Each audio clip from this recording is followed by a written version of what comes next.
Chapter 12: Ethics in Supply Chain Operations. Supply chain issues can be broadened to include all elements of the supply chain in addition to commodity specifications, means, and goals. With the help of good supply chain practices, value enhancement for stakeholders and customers can be created. Ethics is the agreed upon law of behavior of any transaction between two or more individuals. Supply chain ethics underpin a trustworthy and responsible customer service experience, even if creating an efficient and secure supply chain is daunting. If not impossible, all business parties must consider high standard categories of ethical behavior such as transparency and accountability, personal integrity and compliance, and quality improvement. Supply chain code of ethics is intended to guarantee that a company's vendors follow sound business standards and treat their employees with respect. A supplier code of conduct includes labor rules and laws, environmental regulation, and ethics.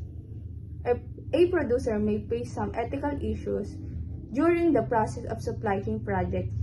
Working conditions, labor rates, child labor, environmentally unfriendly behaviors, including food manufacturing and waste disposal, and the utilization of natural resources are all factors that may lead a corporation to deviate from its responsible business practices. Suppliers are critically in securing high-quality raw materials as well as maintaining high inventory requirements and a dependable distribution network.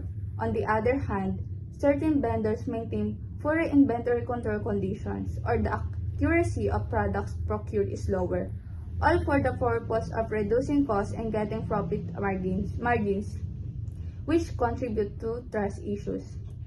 Related instances of dishonest behavior have been recorded by supermarkets when it comes to packaging or labeling products. To present a favorable image to the public, merchants may engage in practices such as messing with or partially peeling bags, which is called cheating, and may use pseudo-marketing strategies. Individuals that engage in ethical consumerism look beyond grocery sales.